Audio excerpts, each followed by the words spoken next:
네, 안녕하십니까. 2021 소셜 브릿지 데이를 시작하겠습니다. 저는 오늘 사회를 맡은 정세윤입니다. 반갑습니다.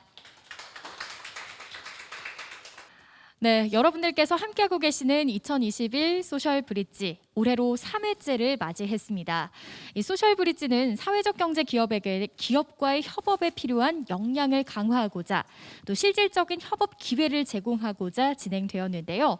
사회적 경제 기업에게는 성장의 기회가 될 것으로 기대하고요. 공공 민간 기업에게는 사회적 가치 확산의 기회가 될 것으로 기대합니다. 자, 2021 소셜 브릿지 데이는 사회적 경제 소셜 브릿지 프로그램을 통해 발굴된 파트너 기업 협력 사례를 알아보고 우수 사회적 경제 기업 제안 소개를 통해 사회적 가치 실현을 위한 CSR 사회 경제 기업과의 협업에 대한 관심을 높이며 협력을 활성화하기 위해서 마련되었습니다. 자, 그럼 오늘 첫 순서로 한국사회적기업진흥원 정현곤 원장님의 인사 말씀이 있겠습니다. 정현곤 원장님을 이 자리로 모시겠습니다. 큰 박수 부탁드리겠습니다. 소개받은 한국사회적기업진흥원장 정현곤입니다. 오늘 우리가 이제 함께 하고 있는 사회적 경제 소셜 브릿지 프로그램은 3회째로 알고 있습니다. 저희 고민은 어떻게 하면은 사회적 경제 기업과 공공 민간 기업의 협업을 활성화하고 그 과정에서 사회적 가치를 확대해 나갈 수 있을까? 이런 질문을 던지고 파트너 기업들과 함께 답을 찾아가면서 사업도 기획하고 또 진행해 온 그런 시간들이었던 거죠. 3회째니까 첫 해에는 사회공헌 제안서 공모전 요거로 이제 단촐하게 출발을 했고요. 두 번째부터 이제 파트너 기업들과 협력 구조가 생겼습니다.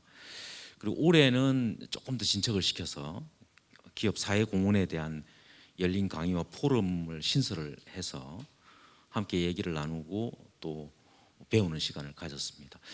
올해는 167개 사회적 경제 기업 사회 공헌 제안서가 발굴이 됐고 자유 제안형 부문에서 10개 기업이 직접 기업 사회 공헌 멘토링을 하면서 제안서를 발전시켜가는 그런 시간을 가졌습니다. 지정 연계형 부문에서는 파트너 기업들과 함께 실제 협업을 하는 그런 기회를 마련했습니다.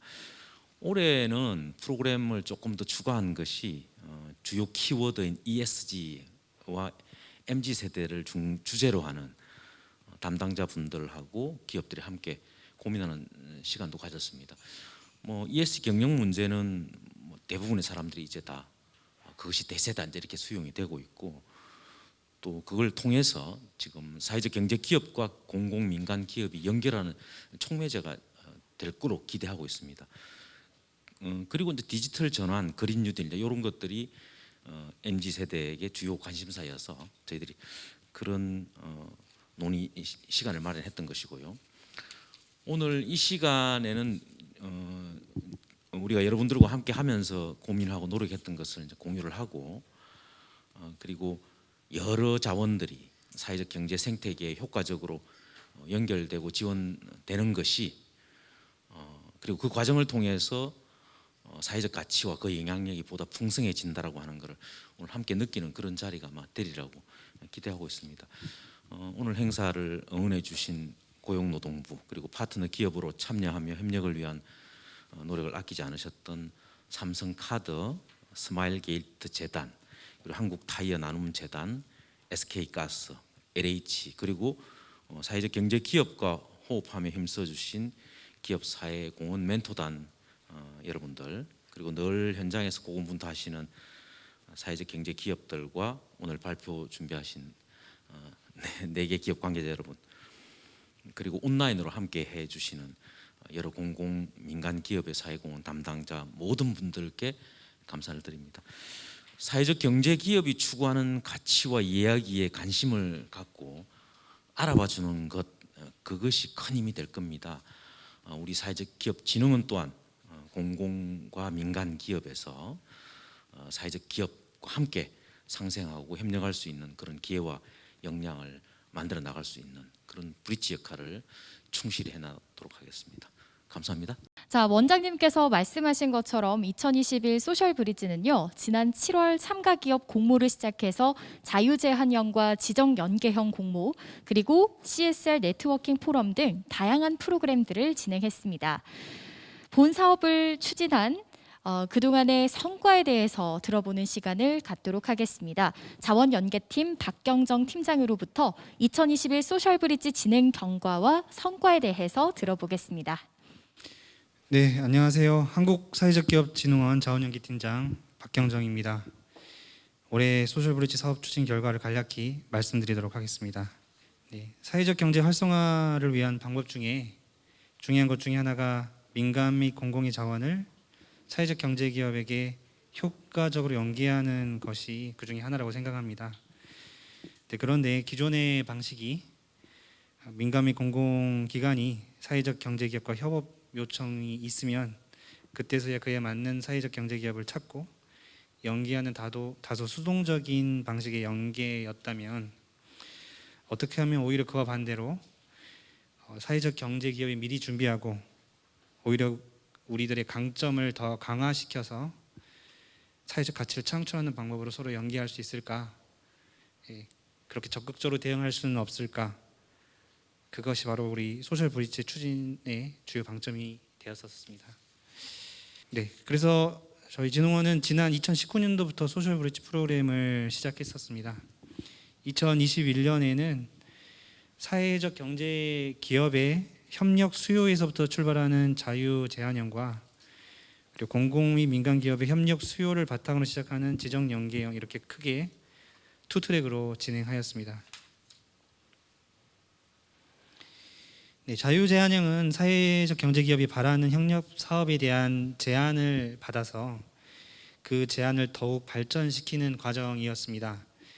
전체 65개의 제안서가 접수되었는데요. 이 중에서 10개 기업을 별도로 선정해서 사회공헌 현직 담당자 등 여러 전문가분들께서 매칭을 통해서 멘토링 지원 과정을 거치게 되었습니다.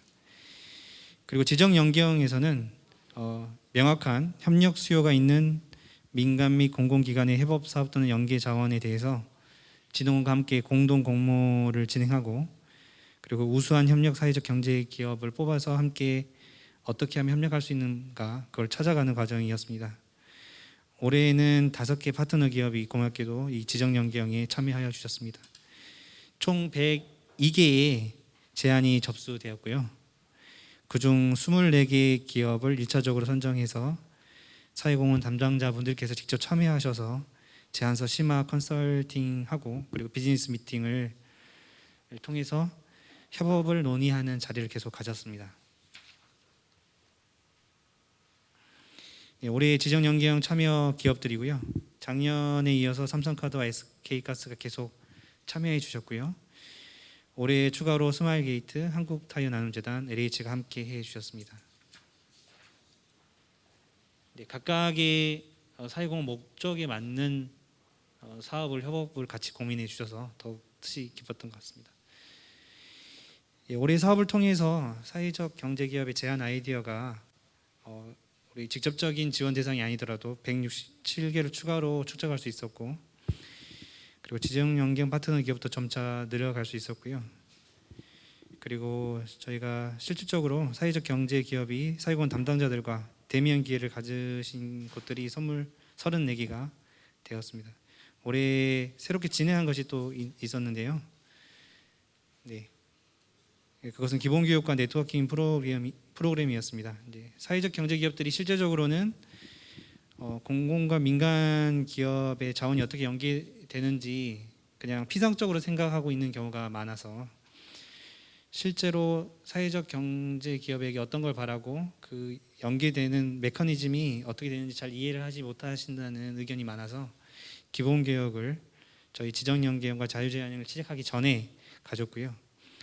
그리고 그 이후에 최대한 사회공헌 담당자분들과 사회적 경제 기업 간에 서로 접점을 확장하기 위해서, 특히 동일한 주제로 서로 의견을 나눌 수 있는 기회를 마련하기 위해서 CSR 네트워킹 프로그램을 추가로 진행했었습니다. 네. 그리고 보시는 바와 같이 자유제한형의 경우 올 초부터 사회공헌 담당자들에 대한 수요 조사를 시작으로 9월 달까지 우수기업 선발까지 일정이 진행됐고요. 코로나19 관계로 보시는 것 같이 온라인 대면 방식을 적극적으로 적용해서 진행했습니다. 그리고 이제 자유제한형 참여 기업 중에 이번 프로그램을 통해서 엄청난 개선이 있었거나 또 다른 사회공헌 담당자분들께도 매력적으로 보이는 제안을 최종 선정을 했습니다. 네, 오늘 이 자리에서도 이따가 발표를 더 진행할 예정인데요. 시청하시는 사회공헌 담당자분들께서는 주의 깊게 봐주시고 추가적으로 협업사업 추진에 관심이 있으신 분이 있으시면은 저에게 연락 주시기를 미리 부탁드리겠습니다. 그리고 지정 연계형입니다. 파트너 기업 발굴에서부터 각 기업의 협력사업 공모를 위한 설명회, 그리고 제안서 심화 컨설팅과 멘토링, 비즈니스 미팅이 쭉 이어졌습니다. 일부 파트너 기업은 협력 희망 내용에 따라 진행 방식이 이것과 달리 진행된 기업도 있다는 거 참고해 주시고요. 사회적 경제 기업과 협업을 희망하는 공공 민간 기업 담당자분들께 그 니즈에 맞춰서 저희 진흥원이 함께 할 수 있으니까요. 이 부분도 또한 같이 또 연락을 주시면 좋겠습니다. 지정 연계는 참여 기업 중에 최종 연계 기업 선정을 현재 마무리하고 있는 단계에 있습니다. 네. 예, 이렇게 소셜 브릿지 진행했고 아직 다 끝난 단계는 아닙니다. 무슨 말씀인가 하면은 지난 3년 동안 저희 소셜 브릿지를 통해 사회적 경제 기업들의 다양한 협력 아이디어를 저희가 축적하고 있습니다. 그러한 아이디어를 그리고 여기 오늘 있는 4개의 주요 아이디어를 포함해서 계속 제안을 해 나갈 예정이고요. 그런 공공민간 기관 여러분들의 같이 공유하고 협업 미팅을 계속 이어나갈 예정입니다. 사회적 경제기업과 협업을 희망하는 민간 공공기업들은 다양한 사회적 경제기업과 함께하는 한국사회적기업진흥원을 먼저 생각해 주셨으면 좋겠습니다.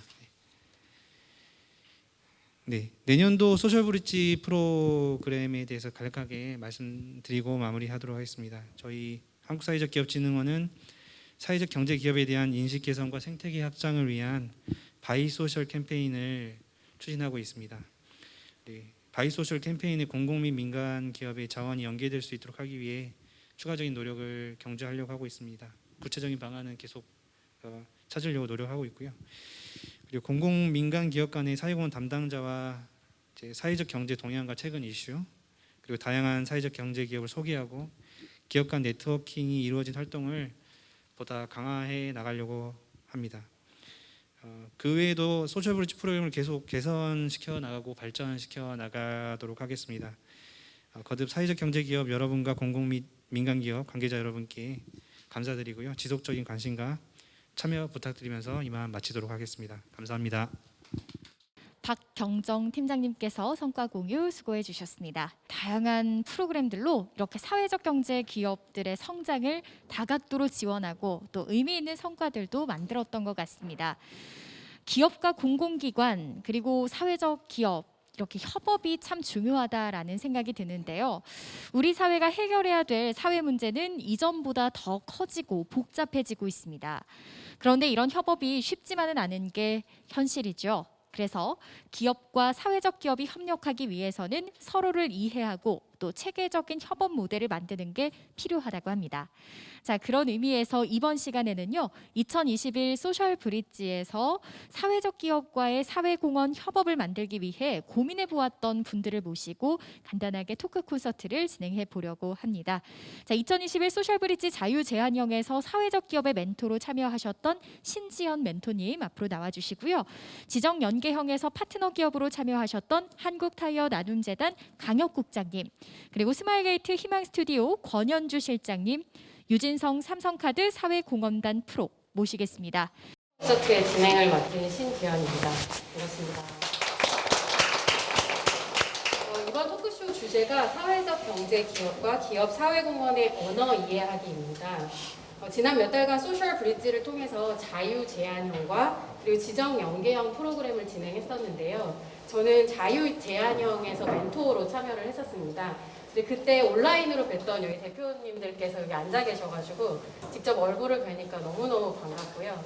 그리고 이런 기회를 통해서 제가 몇 번 이렇게 멘토링을 아주 많이 하지는 않았지만 그 몇 번을 하면서 이렇게 발전되시는 그 제안서가 발전되시는 모습을 봤을 때 굉장히 감동적이기까지 했었거든요. 그래서 오늘 이 토크 콘서트도 그 오늘 성과 공유의 이니만큼 여러분들께서 그 기업의 언어를 이해하고 서로 이해하는데 좀 도움이 되시는 시간이 되기를 바랍니다. 그래서 멘토링을 통해서 이제 제안서의 완성도를 높이기도 하고 실제 연계가 되기도 했다고 들었습니다. 그래서 오늘은 그 과정상에서 참여했던 기업 관계자분들을 모시고 핵심 팁이나 메시지들을 좀 전달해 드리려고 하는데요. 먼저 시작하기 앞서서 오늘 참여하신 패널 분들을 소개해 드립니다. 네, 안녕하세요. 한국타이어 나눔재단 사무국장 강혁입니다. 반갑습니다. 네, 안녕하세요. 저는 스마일게이트라는 회사고요. 저희는 게임이랑 콘텐츠를 개발하고 퍼블리싱하는 회사입니다. 그래서 저희가 만든 사회공헌 재단이 희망 스튜디오고요. 희망 스튜디오의 사회공헌 실장 권현주입니다. 네, 안녕하세요. 삼성카드 사회공헌단에서 있는 유진성 프로입니다. 네, 소개 감사합니다. 그러면 첫 번째 질문을 좀 드려볼 텐데요. 첫 번째로는 본 토크 콘서트의 소제목이 사회적 경제 기업과 기업의 사회공헌 언어 이해하기입니다. 그처럼 소속 조직에 따라서 이제 사용하는 언어가 굉장히 다르고 그리고 사회적 경제 기업의 대표님들은 사회 문제에 있어서 전문가이시긴 하지만 영리를 목적으로 하는 기업과의 언어가 좀 달라서 이 제안을 하실 때 좀 어려움을 겪는 부분들이 많이 있으시거든요. 그래서 그럴 때 기업의 사회공헌에 어떻게 하면 매력 발산을 잘 할 수 있는지 먹히는 제안서를 쓸 수 있는지에 대해서 먼저 강혁 국장님께서 말씀을 해주시겠습니다. 네, 한국타이어 나눔재단 강혁입니다. 그 먹히는 제안서라고 하시니까 되게 어려운데 어쨌든 뭐 지금 이 소셜 브릿지라고 하는 사업이 사회적 경제하고 기업 간 협업을 하는 사업이잖아요. 그래서 되게 협업이라는 단어가 굉장히 중요한 것 같아요.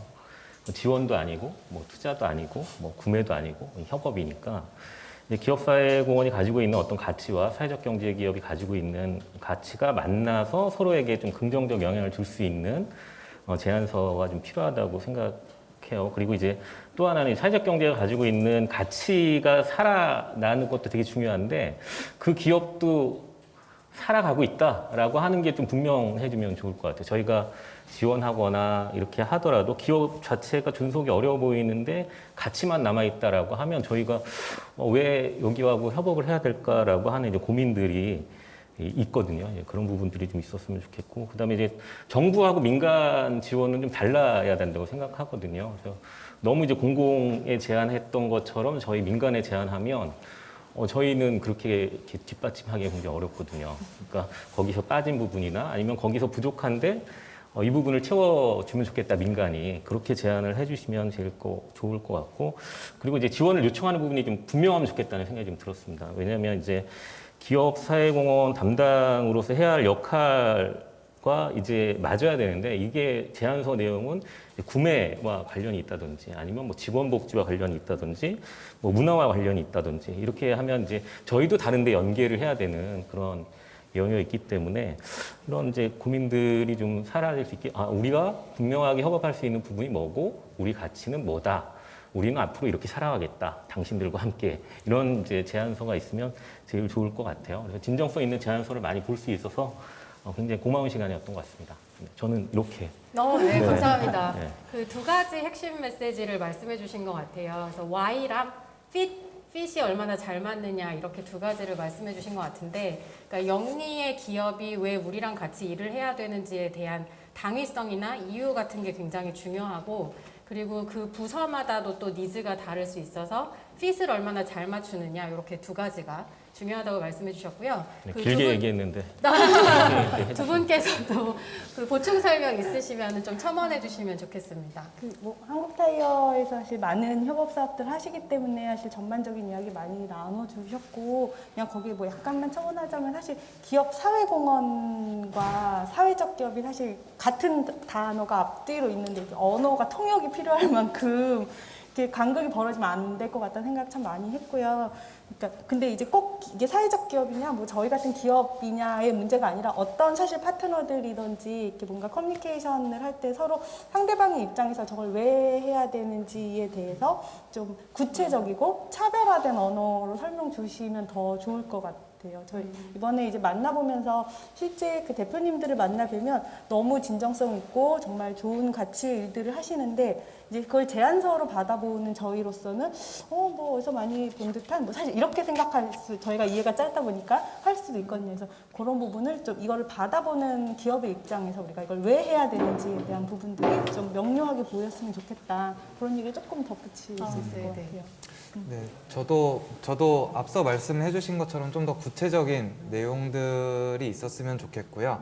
그 무엇보다도 좀 성과, 이 일을 함으로써 발생할 수 있는 이제 기대 효과 같은 것들이 약간 두루뭉술해요. 우리 이렇게 해서 밝은 세상을 만들겠습니다. 이 정도의 기대 효과들이 대부분 있어서 뭔가 최근 트렌드 되고 있는 뭐 환경 관련한 문제면은 우리가 이런 제품을 개발해서 어느 정도의 탄소 배출 효과가 있고 이 정도로 좀 구체적으로 써주시면은 저희 눈길을 조금 더 끌 수 있지 않을까 싶습니다. 오늘 저희 사전에 연습 안 했거든요. 근데 너무 매끄럽게 잘 말씀을 해주고 계시는데 그 두 분께서 강조해 주신 것도 이제 키워드로 말씀을 드리면 차별화랑 성과가 중요하다라고 말씀을 해주셨어요. 그래서 차별화 같은 경우는 예를 들면 환경 주제로 우리가 다른 사회적 경제 기업이랑 같은 주제로 했을 때 우리는 어떤 부분을 차별화할 수 있을까를 굉장히 손에 잡히게 명확히 말씀해 주시는 게 좋겠다라는 말씀해 주셨고, 그리고 성과 같은 경우도 우리가 이걸 실제로 수행했을 때 결과로 나오는 것이 무엇인가에 대해서 최대한 구체적으로 제안해 주시는 게 좋을 것 같다라는 말씀을 해주셨고요. 그래서 오늘 이렇게 말씀 나눈 거를 좀 키워드 집을 하나 만들어야 되지 않을까. 그래서 why, fit, 그리고 차별화, 성과 이렇게 말씀해 주셨습니다. 두 번째 질문 드릴 텐데요. 요즘 기업들은 뭐에 관심이 많나요? 그러니까 사실 사회공헌이라는 게 트렌드에 치우쳐서 뭐 이랬다 저랬다 이렇게 하면 안 되지만 그래도 기업들이 아무래도 요즘의 동향이 어떻게 되고 사람들이 어디에 관심을 갖는지는 굉장히 중요하게 마련이거든요. 저희도 결국은 내부의 승인을 받아서 진행해야 되는 사람들이기 때문에 굉장히 중요한데 그럼에도 불구하고 이제 기업의 니즈를 빠르게 대응한 되게 좋은 사회적 경제 기업과의 협업 사례가 있으면 좀 소개해 주셨으면 합니다. 그래서 이번에는 권현주 실장님 먼저 부탁드립니다. 사실 이런 트렌디한 질문은 우리 이진성 프로님 같은 MZ들이 잘하실 것 같지만 굳이 좀 먼저 첨언을 하자면 사실 기업이 영리를 추구하는 데 있어서 뭐 관련된 다양한 이해관계자 있겠지만 결국 어디에 따라 움직이냐 하면 소비자들의 니즈거든요. 소비자의 니즈를 얼마나 빠르게 읽고 대응할 수 있는가에 따라서 기업, 뭐 사회공헌도 마찬가지로 트렌드가 변하는데 저희가 이제 게임 퍼블리싱 한다고 말씀드렸잖아요. 이제 요새 저희 게임 중에 이제 10대 후반, 20대 초반에 굉장히 정말 MZ들이 좋아하는 게임이 있어요. 이 게임 안에서 이제 요새 이제 한참 이 젊은 MZ 세대들 사이에 이렇게 본인들이 얼마나 사회에 잘 참여하고 있는지 인증하고 있는 뭐 플로깅이라든지 줍깅이라든지 이런 것들을 저희 요구가 계속 있는 거예요. 유저들이 이런 것도 게임에서 하고 싶어. 거대한 메타버스가 아니더라도 그래서 그런 것들을 인게임 안에서 좀 저희가 이벤트로 하고 그걸 빨리 매칭해서 같이 전달할 수 있는 그런 그 협업 사례가 있었는데요. 뭐 이게 꼭 사회적 경제 조직은 아니더라도 그리고 CSR 부서가 먼저 기획하지 않더라도 MZ 세대 소비자들과 유저들의 이런 트렌디에 따라서 이런 기획들이 요새는 자연스럽게 일어날 수 있는 것 같습니다. 되게 중요한 포인트를 말씀해 주신 것 같아요. 그래서 결국은 기업 사회공헌을 하는 엔드 유저가 있게 마련이잖아요. 그래서 그 엔드 유저들이 뭘 원하는지를 오히려 사회적 경제 기업에서 제안을 해주시면 오히려 담당자들이 굉장히 신나서 같이 협업할 수 있는 기회가 열릴 수 있지 않을까라는 말씀을 해주셨습니다. 그래서 나머지 두 분도 첨언을 좀 해주시면 좋을 것 같습니다. 네, 나머지 첨언하겠습니다. 예, 말씀하신 건 비슷한 것 같아요. 보통 이제 실무자들이 고민하고 있는 가려운 곳들을 좀 긁어주는 그런 것들이 굉장히 중요한 것 같아요. 이제 뭐 저희 같은 경우에는 이제 모빌리티라고 하는 기업 특성이 있거든요. 타이어 회사다 보니까. 근데 이제 이동이 굉장히 이제 코로나19로 인해서 제한적이잖아요. 그러면 저희가 추구했던 뭐 많은 사람의 이동, 뭐 오래 머무는 뭐 이런 이동 뭐 이런 것들이 이제 어려워지거든요. 그럴 경우에 소규모 여행이라든지 빨리빨리 이동할 수 있는 어떤 머무는 여행이라든지 이런 것들을 제안해 주시고 함께 고민해 주시면 당연히 이제 거기 우리가 필요하니까 함께 하면 협업이 되니까 이제 그런 것들은 저희가 훨씬 더 고맙고 감사하고 그런 것 같아요. 지속적으로 이제 결국에 같이 살려고 그러는 것 같아요. 뭐 저희도 살고 기업도 살 수 있게끔 시대의 변화에 함께 대응하고 좀 헤쳐나가는 그런 모습들이 되게 중요하지 않을까 생각합니다. 네, 저희 같은 경우에는 이제 코로나가 되면서 임직원분들이 봉사활동을 해야 되는데 이제 외부에서 봉사활동을 할 수가 없는 환경이 되어버렸어요. 그래가지고 이제 전체적으로 이제 저희 사회공헌단에서 뭐 실내에서 할 수 있는 뭐 핸즈온 프로그램 이런 것들을 계획해야 되는 상황이었는데 또 다행히 어느 곳에서 이제 저희 그 핸즈온 할 수 있는 아이템들을 이렇게 쭉 이렇게 정리를 해서 저한테 제안을 해주셔가지고 조금 수월하게 할 수 있었습니다. 네. 그런 제안은 저희도 좀. 좋은 정보는 교환하기로. 공유드리겠습니다. 네, 지금 또 좋은 말씀 해주셨는데 유연성 부분인 것 같아요. 그래서 사실은 기업들도 어떤 리스크가 혹은 어떤 상황이 변화가 될지 잘 대비하기가 쉽지가 않거든요. 근데 코로나처럼 이런 팬데믹은 저희가 준비되지 않은 상태에서 닥치기 때문에 이런 거에 기업이 대응할 때 같이 사회적 경제 기업도 빠르게 대응해 주실 수 있는 유연성을 갖고 있는 곳이 있으면 되게 신기하게도 저희끼리 그런 소문은 엄청 빠르거든요. 그러면 한 군데 잘한다 그러면 소개를 하고 소개를 해서 정말 일이 되게 많이 몰리시기도 해요. 그래서 이렇게 트렌드에 민감할 필요는 없지만 뭔가 유연하게 대응할 때 같이 대응을 해줄 수 있는 기업의 보이스를 같이 맞춰주실 수 있는 그런 것들이 있으면 좋겠다라는 의견을 주셨습니다. 그럼 세 번째 질문 드릴 텐데요. 그 사회적 경제 기업과의 협업 중에서 그동안 경험하셨던 것 중에서 가장 좋았던 사례 혹은 가장 힘들었던 사례에 대해서 좀 말씀해 주시고 그거가 어떤 이유 때문이었는지 설명을 좀 해주시면 좋을 것 같습니다. 먼저 유진성 프로님께 질문 드리겠습니다. 저는 특별히 구체적인 사례보다 제가 사회적 기업 그 대표님들을 되게 많이 만나 뵙고 다니는데요, 요즘에. 만날 때마다 정말 좋은 사회적 가치를 갖고 계시고 그거를 실천하고 수익도 이렇게 창출할 수 있는 너무나 좋은 아이디어들을 많이 갖고 계세요. 근데 이게 저희 현실적인 그런 상황상 그런 것들을 모두 다 지원해 드릴 수 없었던 게 저에게 가장 큰 어려움이었고 그래서 마음이 아팠던 게 저의 가장 큰 어려움이었고요. 근데 그런 그 아이디어나 이런 가치들을 많이 들으면서 정말 제가 이 기업에서 사회공헌 업무를 하면서 이제 뭐 이런 것들을 접목시킬 수 있겠구나 하는 아이디어들을 얻었던 것들이 정말 많이 도움이 됐었습니다. 그래서 전 이 정도로 하겠습니다. 아, 네. 또 나머지 두 분. 네, 나머지 말씀 드리겠습니다. 네, 저희는 그 사회적 경제하고 함께 할 수 있는 이제 자체 프로그램도 가지고 있는데 이제 드림이드라고 하는 사업에서 발굴됐던 이제 이건 괜찮았고 이건 좀 어려웠다 이런 부분들을 말씀드릴게요. 하나는 이제 지역의 저희가 이제 지역의 문제를 스스로 좀 해결하는 이제 기업들을 찾고 있는데 이제 지역의 충주라고 하는 지역에 이제 내폭인들이라고 하는 마을이 있습니다. 이제 거기는 옥수수가 많이 나고 사과가 많이 나고 뭐 이런 거죠. 근데 이제 낙과가 있고 뭐 그게 막 잉여가 되면 굉장히 난감하잖아요. 근데 그걸 가지고 이제 팝콘을 만드는데 이제 사과 에키스를 넣어가지고 사과 팝콘을 만드신 거예요. 그래서 그 지역에 있는 사과 팝콘을 많이 팔아서 이제 뭐 한 2억 원어치씩 팔거든요. 그러니까 CGV가 보고 계시다면. 근데 이제 그런데 그 기금을 가지고 판매 기금을 가지고 마을에 있는 아이들에게 이제 교육을 시켜주는 거죠. 그러면 이제 지역에서 외지다 보니까 공공의 어떤 교육이 미치지 못하고 사교육도 미치지 못하는데 그 지역에서 만들어진 그 기금을 가지고 아이들에게 댄스도 가르쳐주고 뭐 교육도 시켜주고 뭐 동네에서 데려다도 주고 뭐 이 마을에서 그 안에 이 부족한 부분 해결하는 그런 모습들이 굉장히 이제 인상적으로 다가왔고 우리가 지원하지 않았더라도 살아갔겠지만 우리의 지원으로 인해서 좀 더 한 단계 나아갈 수 있지 않았을까 하는 사례들은 굉장히 좋았던 기억이고요.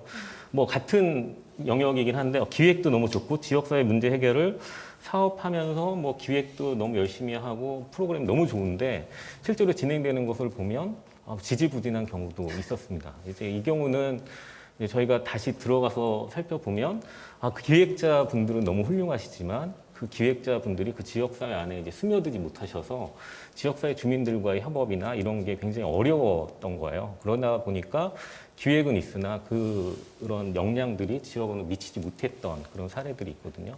굉장히 이제 사회적 경제 기업들도 마찬가지이실 것 같아요. 자기가 가진 역량들이 어떻게 지역사회 안으로 퍼져나갈 수 있을까가 아마 핵심이었지 않나 저희 사업에는 그런 협업 사례도 있습니다.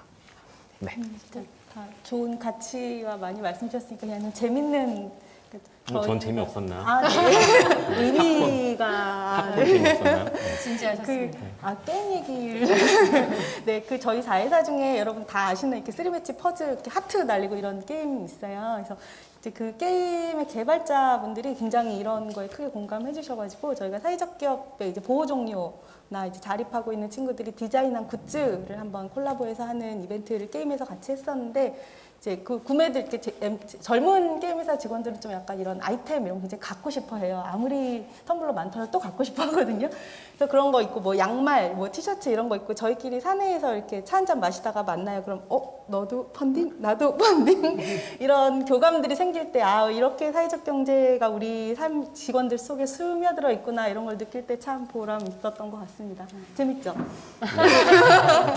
재밌네요. 네. 네네. 네, 설명 감사합니다.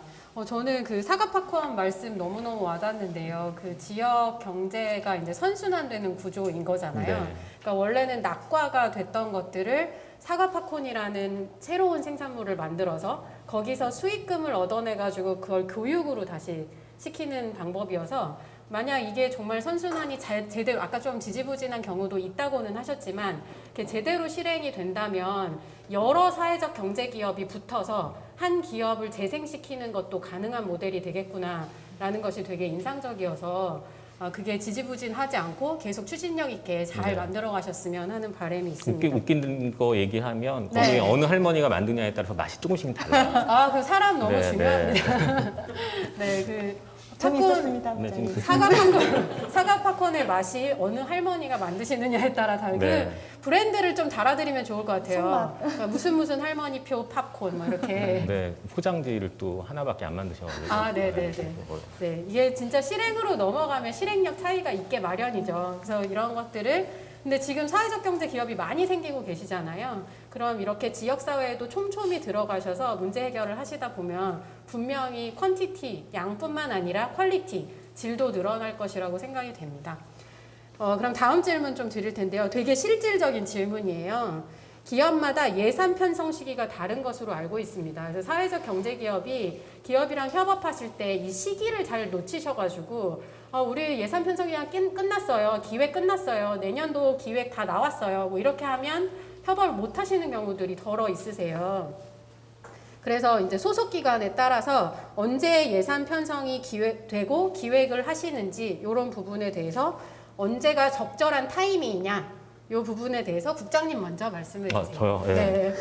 보통은 지금이죠, 지금. 예. 10월 말 올해 사업은 이제 정리가 되고 이제 내년 사업 예산을 만들 때가 지금입니다. 그러니까 뭐 그때 딱 들어와야 되는 건 아니지만 그 전까지 이제 담당자한테 기억이 남으면 그게 이제 반영될 수 있다라고 하는 게 중요할 것 같고요.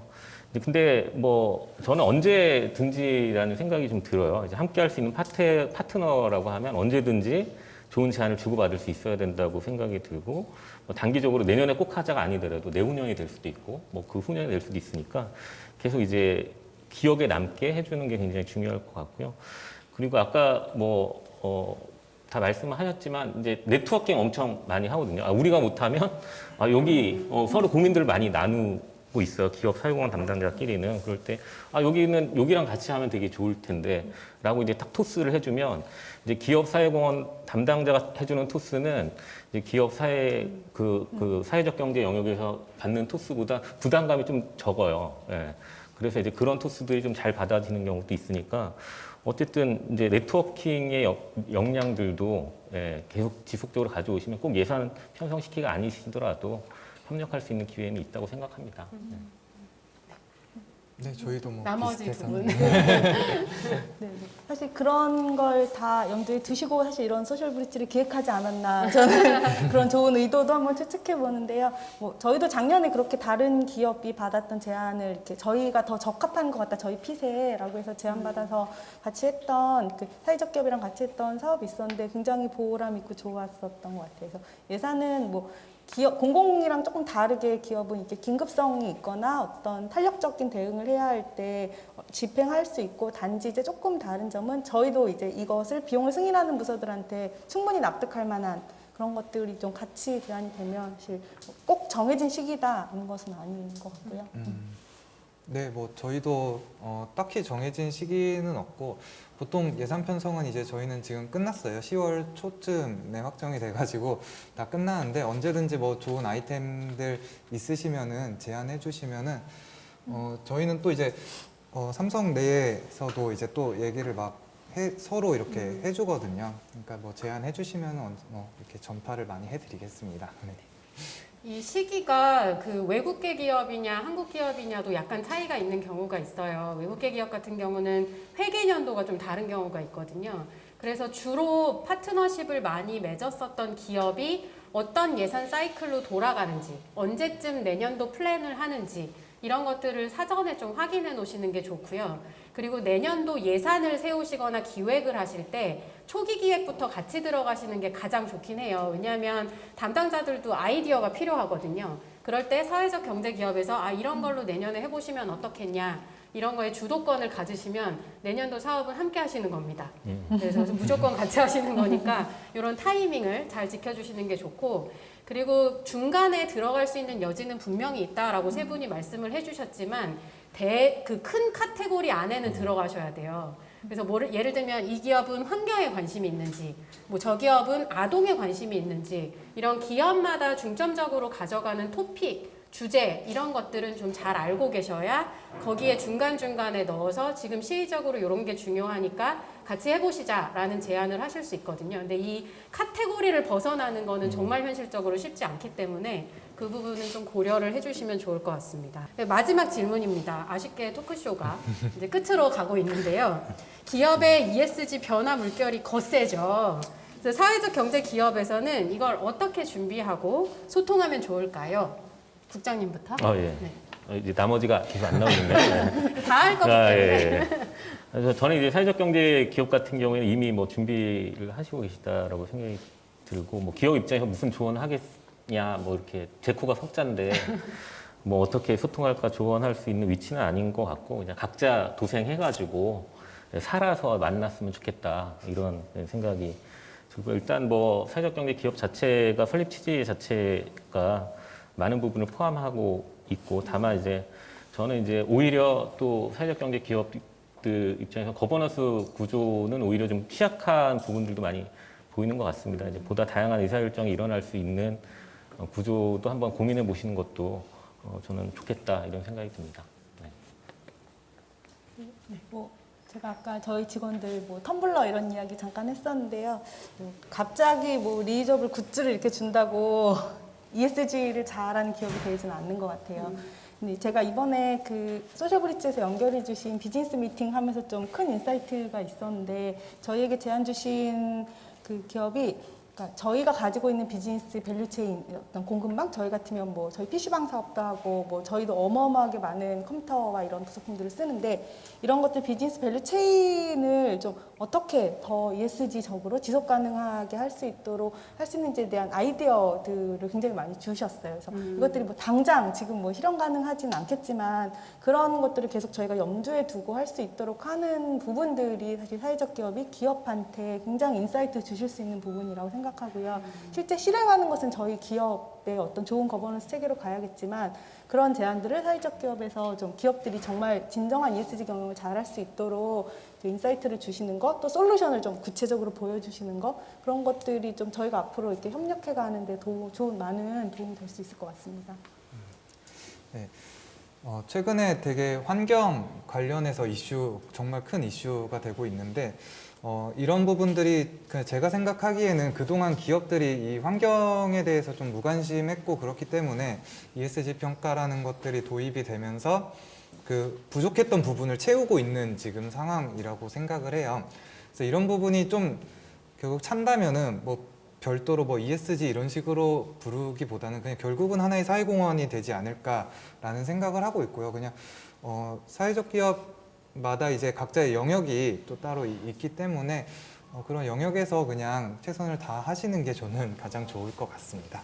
네. 네.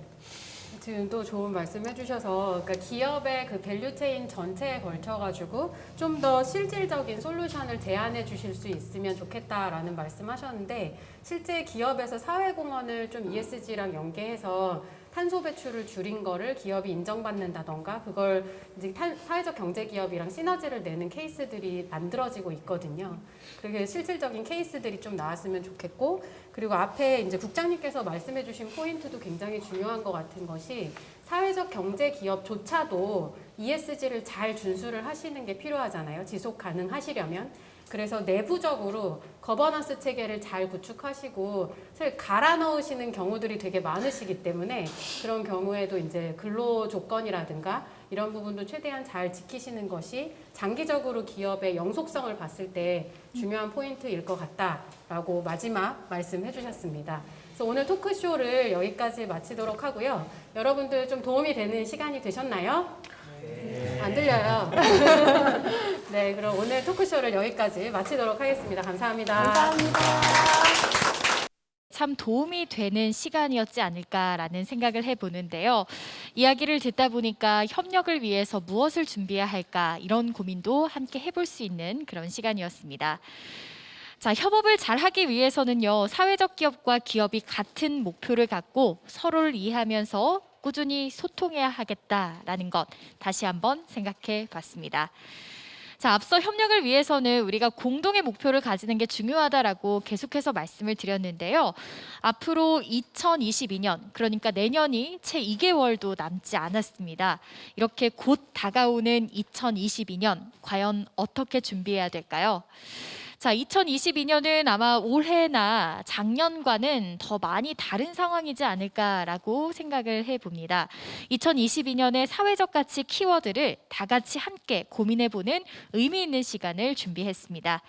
2021 소셜브릿지의 심사위원으로 또 네트워킹 포럼의 발제자로 깊은 인사이트를 나눠주신 SKT ESG 혁신그룹의 서진성님을 모시고 강의를 들어보겠습니다. 오늘 강의해 주실 주제는 2022년 사회적 가치의 키워드입니다. 서진성님을 큰 박수로 맞아주시기 바랍니다. SK텔레콤 서진석입니다. 제가 오늘 나누고 싶은 것은요, 향후의 키워드 중심으로 사회적 경제 기업의 과제가 무엇일까라고 하는 내용으로 말씀을 드려보도록 하겠습니다. 먼저 다가올 이슈가 무엇인가라는 것은요, 키스텝에서 연구한 최근의 자료를 가지고 왔습니다. 저희가 빠르게 키워드 중심으로 한번 먼저 훑어보도록 하겠습니다.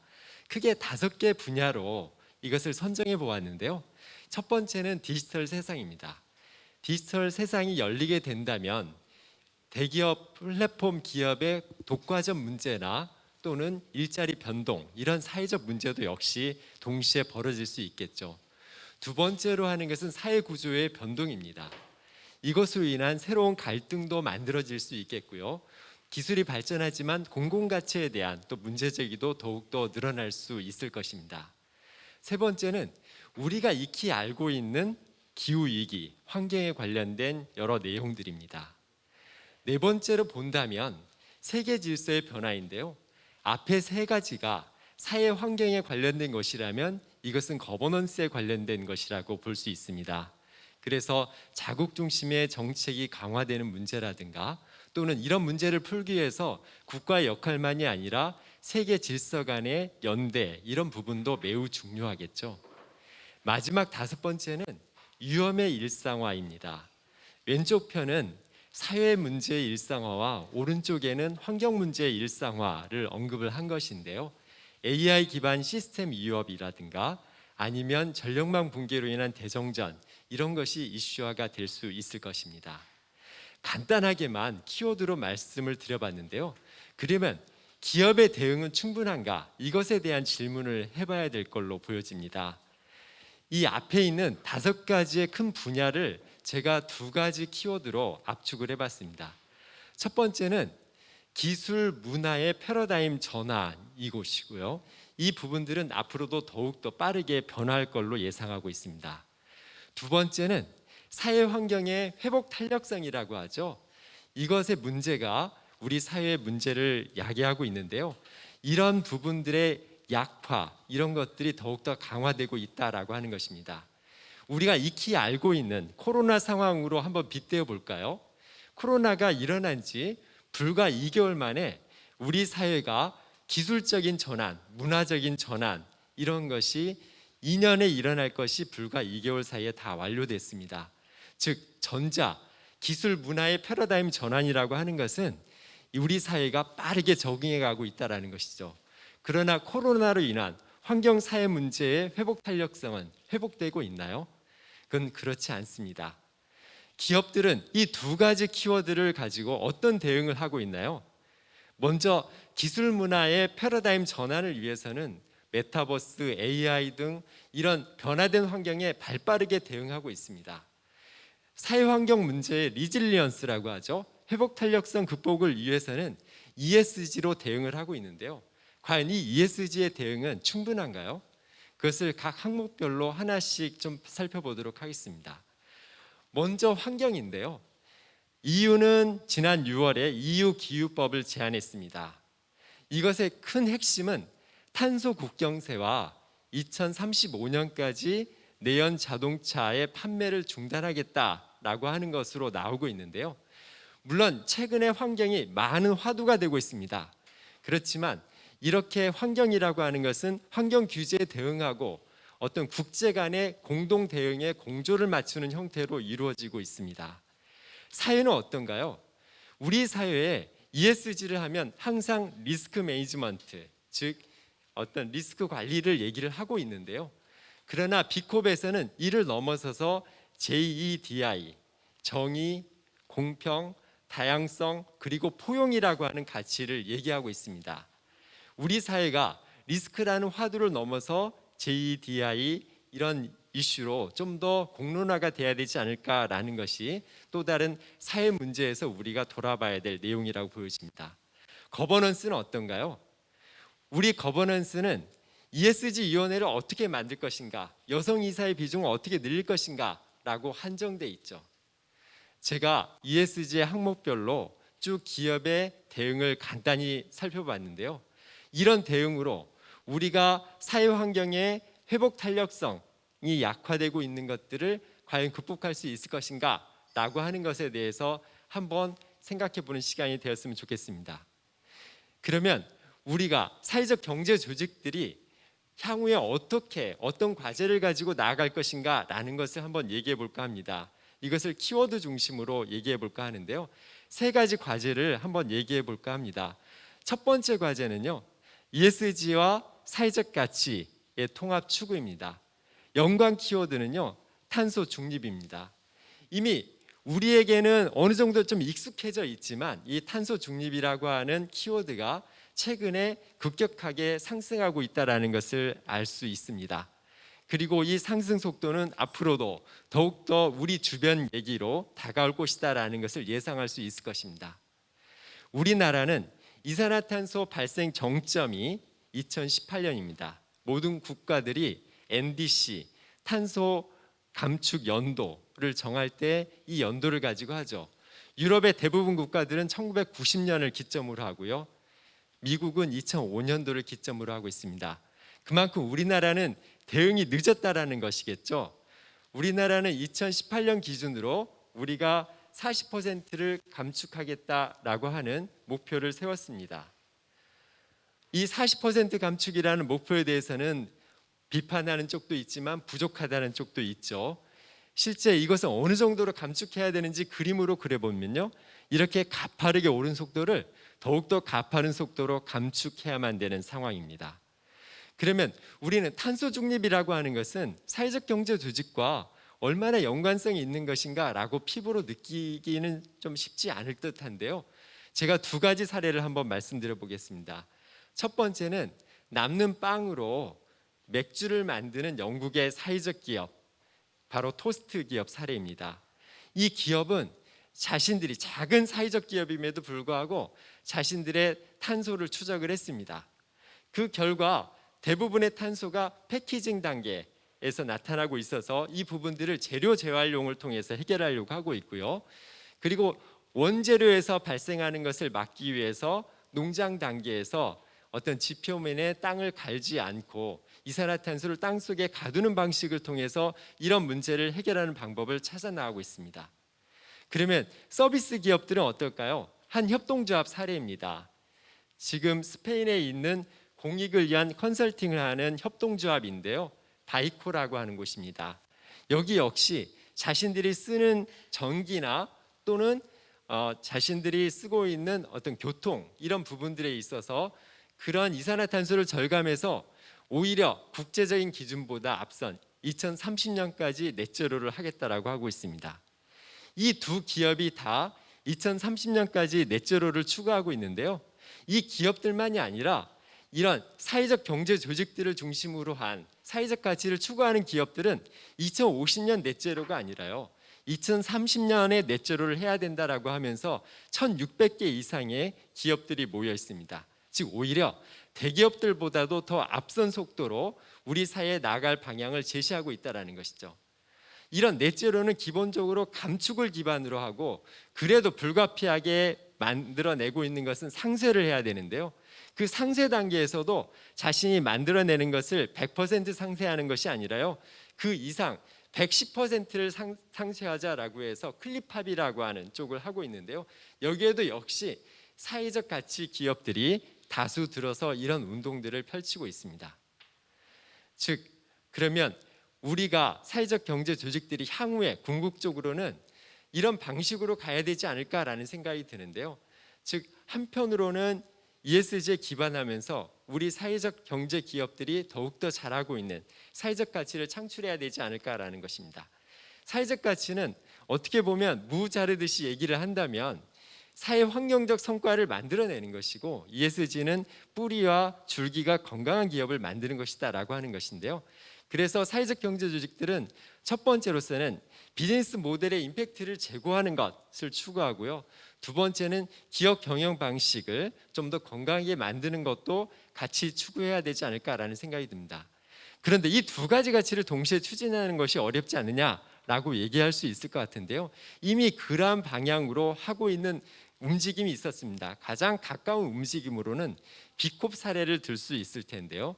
이 비콥은 이 5가지 분야에 걸쳐서 측정을 하고 그것을 개선하고 있습니다. 근데 이 내용을 보면요.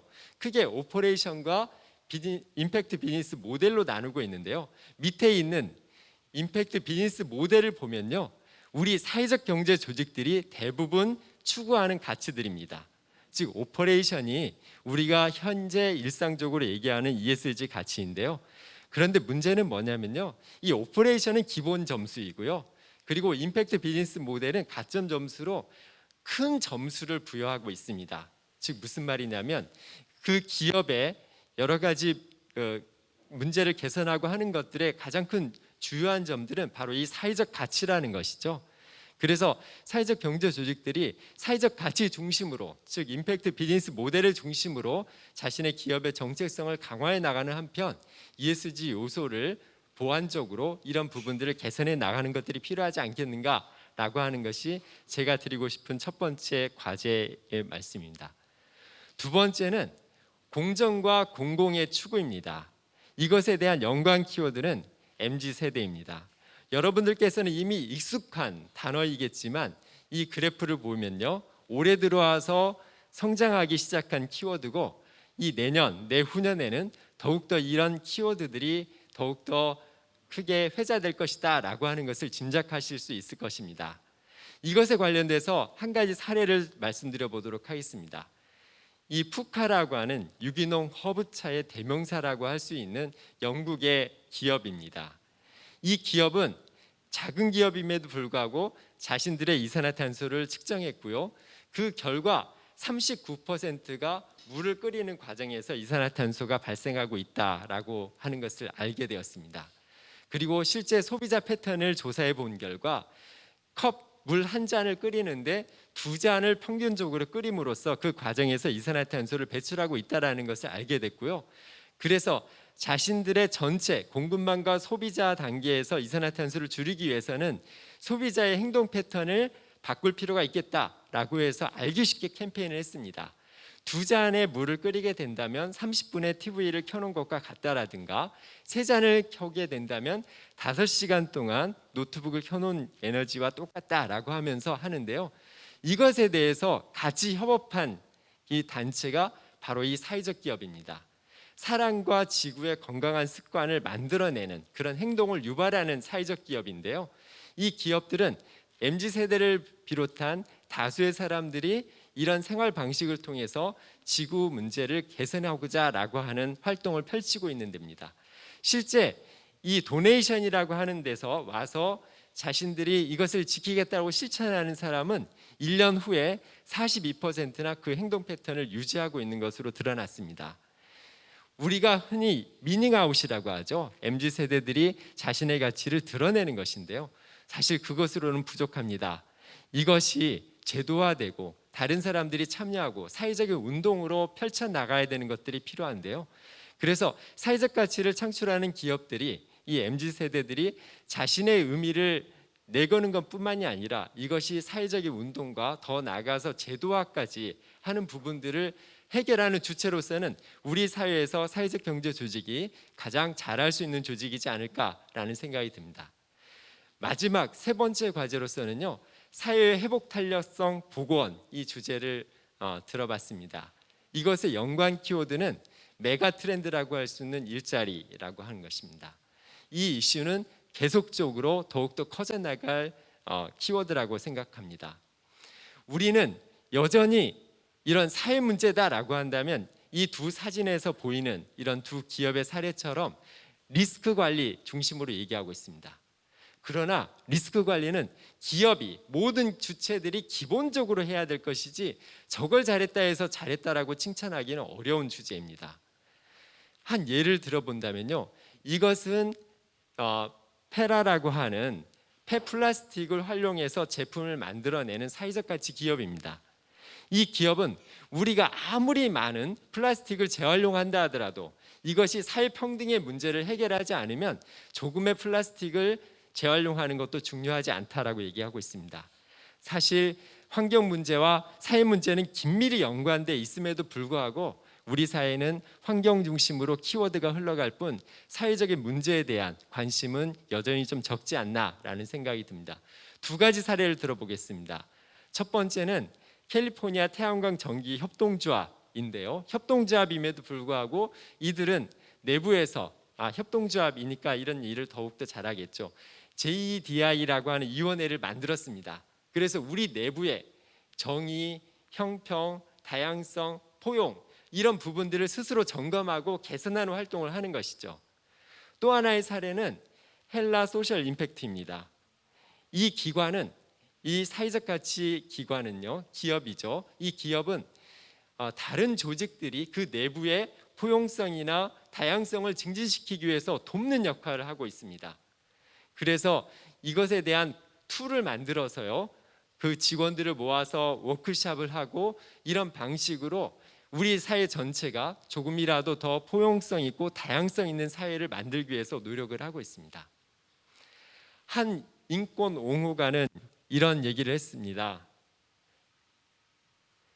커브컷 효과인데요. 이 커브라고 하는 것은 우리 도로에서요 인도와 그 차도 사이의 경계석이라고 할 수 있겠죠. 그것을 장애인을 위해 낮추게 된다면, 즉 우리가 장애인이나 취약계층을 대해서 하는 정책들이 사회 전체의 공공의 효과를 만들어낸다라는 거 하는 것인데요. 우리 사회적 경제 조직 기업들은 우리 사회의 바로 사회 환경 문제를 해결함으로써 우리 사회와 환경 전체적인 어떤 회복 탄력성을 극복하는 데 기여하는 기업이라고 생각합니다. 사회적 기업들의 발전과 그리고 우리 사회에 향한 긍정적인 영향력을 만들어 나가는 것에 대해서 응원합니다. 고맙습니다. 네, 2021 소셜 브릿지 데이 진행하고 있는데요. 소셜 브릿지 프로그램에서는 사회적 기업들의 사회공헌 협업 제안서를 심사도 하고요. 또 우수 제안서를 선정해 멘토링도 제공했습니다. 사회적 기업들이 과연 어떤 제안을 했는지 또 얼마나 성장했는지도 궁금한데요. 바로 이번 순서에서는 2021 소셜 브릿지의 자유 제안형 공모와 멘토링을 거쳐서 가장 발전적인 성장을 한 사회적 기업들의 사회공헌 협업 제안들을 들어보도록 하겠습니다. 자, 먼저 첫 번째로 얼씨 주식회사 김지원 대표님께서 발표를 해주실 텐데요. 주식회사 얼씨는요, 누구나 참여할 수 있는 환경 미션 플랫폼 지구공을 운영하고 있습니다. 시민의 환경 미션 수행이 기업의 사회공헌과 선순환을 만드는 모델들을 제안해 주셨다고 합니다. 주식회사 얼씨의 김지원 대표님 발표를 박수로 청해 듣겠습니다. 네, 안녕하십니까. 환경보호가 당연해지는 문화를 만드는 지구공입니다. 오늘은 저희 지구공이 어떤 사회적 가치를 만들어내고 있는지, 어떤 방식으로 시민들에게 환경보호가 당연해지는 문화를 만드는지에 대해 설명을 드리고, 그렇다고 한다면 ESG에 대해서 기업들이 열심히 하려고 하는데 이것을 어떻게 시민들에게 알릴 수 있는지, 또한 기업이 어떤 역할을 가지고 시민들과 함께 만들어 나갈 수 있는지에 대해서 한번 설명을 드려보도록 하겠습니다. 보시는 사진은 산불 사진인데요. 아마 기후 위기를 가장 잘 나타낸 사진이 아닌가 싶습니다. 실제로 호주, 시베리아, 북미와 같은 곳에서는 가뭄 때문에 산불이 발생을 하였고요. 이 때문에 발생한 이산화탄소가 또 온실가스 때문에 가뭄이 더 심해지고, 이것들이 저희가 봤을 때는 기업들 혹은 정부만으로 해결할 수 있는 것은 아니다. 시민들의 참여가 필수적이고, 시민들이 이것에 대해서 반응을 할 때 기업과 정부가 더 빠르게 바뀔 수 있다라고 저희는 생각을 하고 있습니다. 그렇기 때문에 저희 지구공을 시작하게 되었는데요.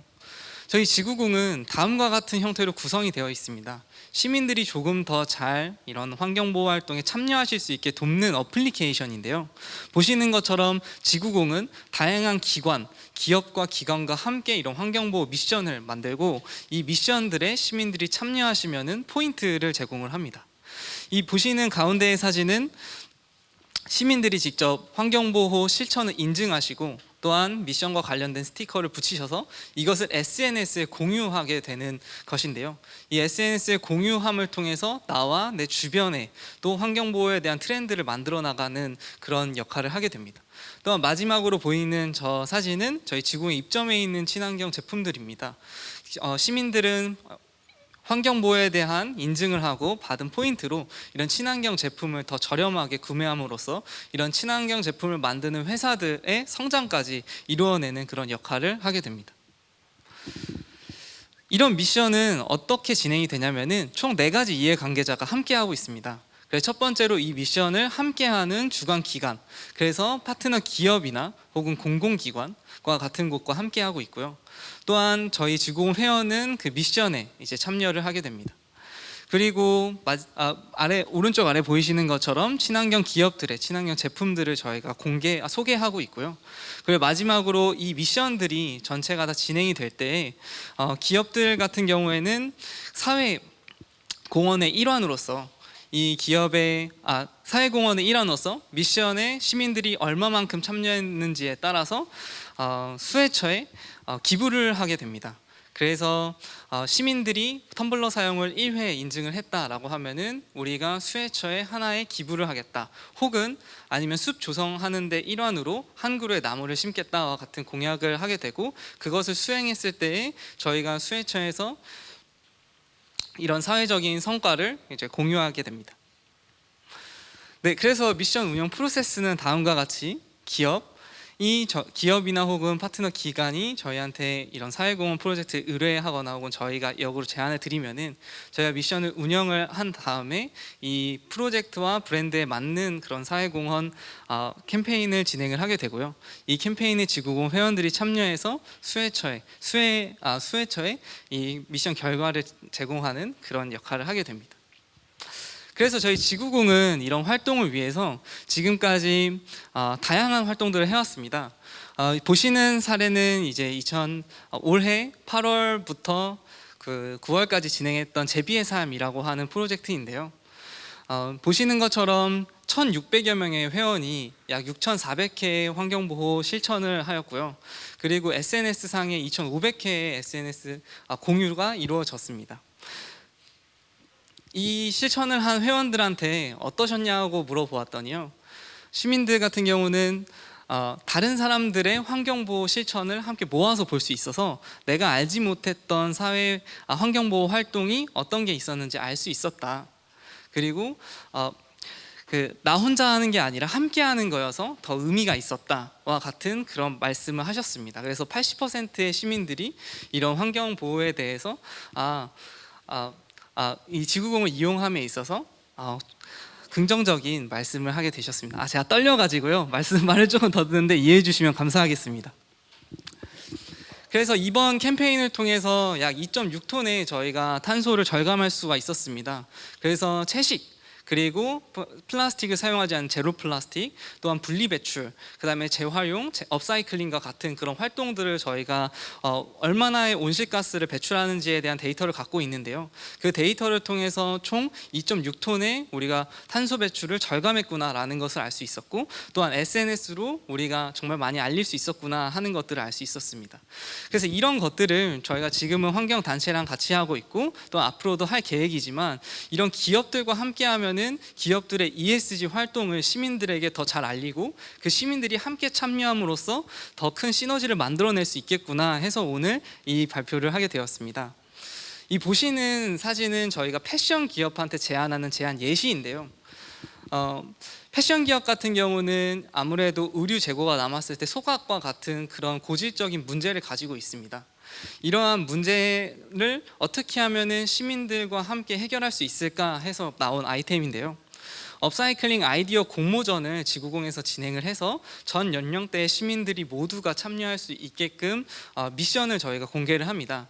그래서 두 가지 아이템이 있는데요. 첫 번째는 이 미션에 한 번 공모를 할 때마다 기업이 의류 한 벌을 이제 지역 소외계층 아동에게 기부하는 그런 형태로 미션이 진행이 되며, 또한 이 업사이클링 아이디어를 바탕으로 추후에 기업의 제품 개발에도 도움을 줄 수 있겠다라는 생각에 이번 아이디어 공모전을 기획을 해보았습니다.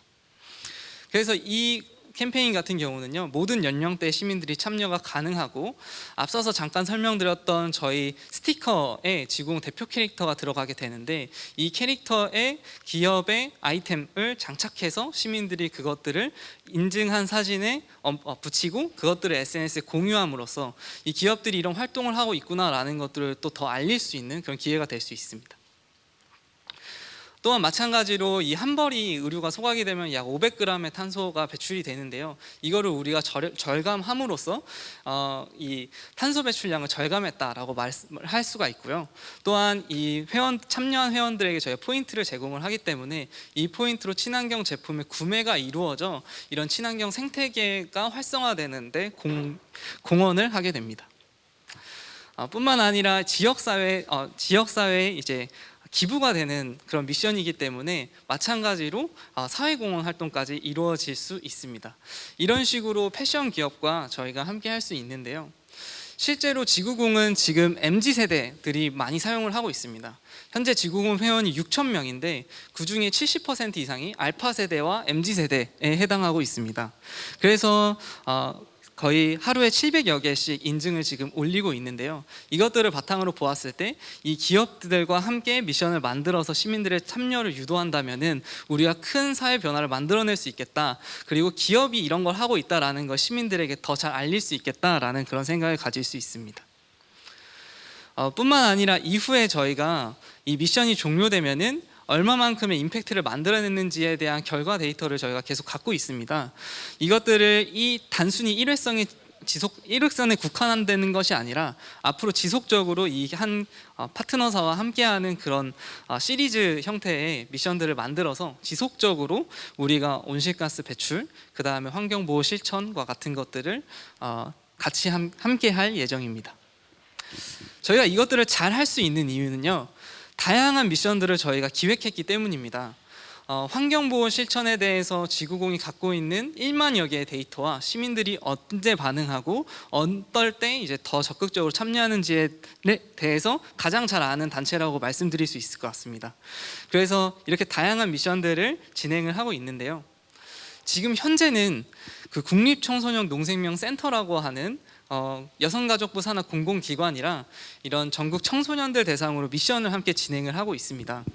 그래서 초등학생들, 중학생들, 고등학생들이 함께 참여를 현재 하고 있고, 대표적으로는 이번 이제 지금 첫째 주 하고 있는데요. 그 음식물 쓰레기 줄이기랑 플라스틱 사용하지 않기라는 미션을 가지고 첫째 주에 진행을 하고 있고, 매 주차 다른 그런 미션들을 저희가 제공을 함으로써 이 학생들이 환경 보호에 대해서 습관을 형성할 수 있고, 또한 우리가 얼마만큼의 온실가스를 절감하는지도 알 수 있도록 할 예정입니다. 그래서 이번 프로젝트의 목표는 약 2톤의 온실가스를 절감하는 것을 목표로 지금 열심히 우리 학생들이 함께 실천을 하고 있습니다.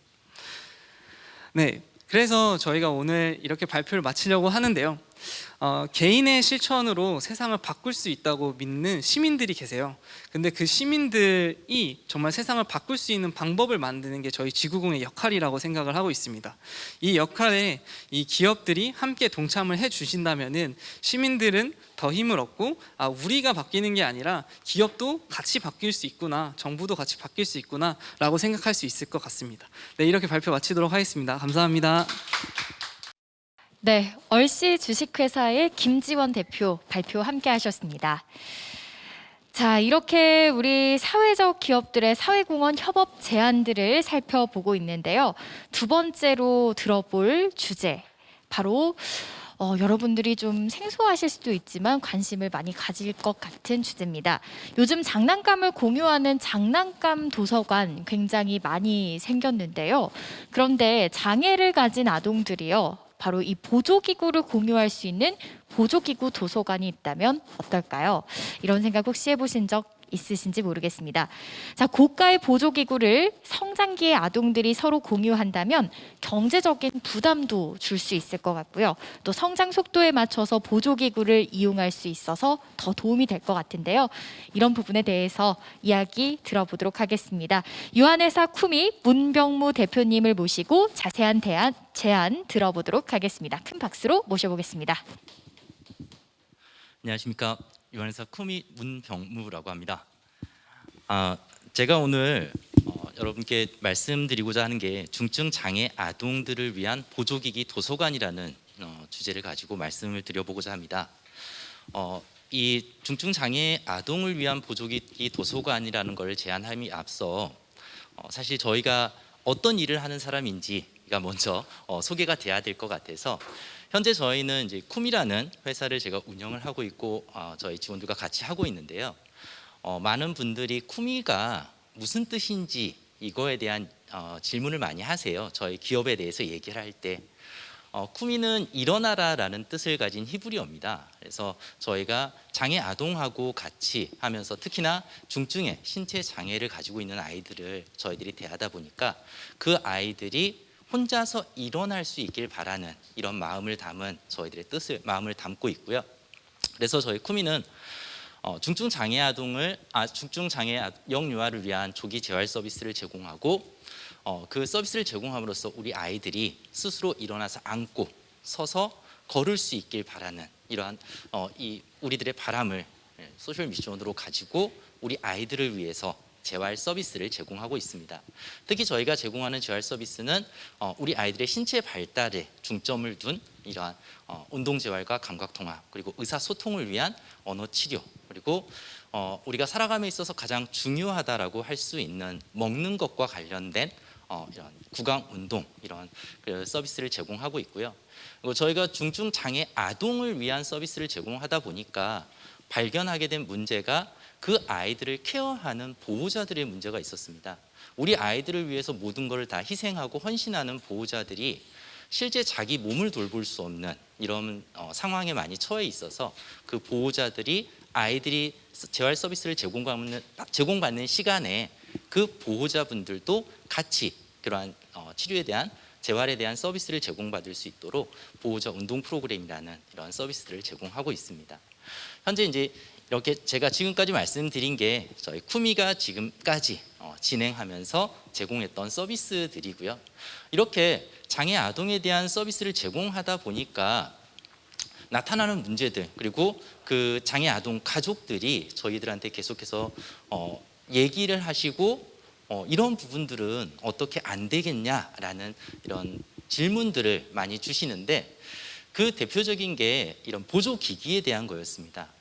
보조기기가 의료용이라는 이름, 그러니까 찾는 사람은 적은데 그 찾는 적은 수가 꼭 필요한 기구다 보니까 많이 만들 수도 없고 또 맞춤형이라는 이름으로 굉장히 고가가 됩니다. 우리나라의 미숙아의 출생이 증가하고 중증의 장애 아동들은 계속해서 증가하고 있는데, 그 장애 아동이 복합장애로 인해서 그 장애 아동의 일상생활을 위해서 필요한 보조기구가 우리나라 중앙보조기기센터에 의하면 9개 영역에 51종이 필요하다라고 얘기를 하고 있습니다. 굉장히 다양한, 굉장히 많은 수의 보조기기가 필요한데, 우리 가정에서는 이 보조기기 하나를 구입하기에도 경제적으로 굉장히 부담을 갖고 어려워하는 실정입니다. 그래서 저희 기관을 이용하시는 보호자분들이 선생님, 우리 아이 이런 것들이 좀 필요한데 중고로 구입할 수 있는데 없어요? 이거를 구입할 수 있는 방법이 없을까요? 라는 질문을 굉장히 많이 해주세요. 근데 실제 의료기기 자체, 보조기기 자체가 중고 거래 자체고 안 되고 있는 상태고, 또 그 보조기기를 구입을 한다 할지라도 문제는 아이들이 성장을 하다 보니까 짧게는 3개월, 6개월, 1년 이내에 아이들한테 맞춤을 했던 보조기기를 아예 사용하지 못하는 이러한 실정으로 많이 변화되고 있습니다. 그래서 그러한 상황에서 우리 아이들은 경제적 어려움과 함께 어디에서 이러한 보조기기를 구할 수 있는지조차도 모르는 이런 정보의 부족으로 인해서 보조기기 사용을 아예 하지 못하는 경우가 굉장히 많고, 또 그렇게 어렵게 구한 보조기기를 실제 구입을 하고 나서도 아이들이 성장하면서 나한테 이제 더 이상 맞지 않아서 사용하지 못하고 방치되고 있는 이러한 경우가 너무나도 많았습니다.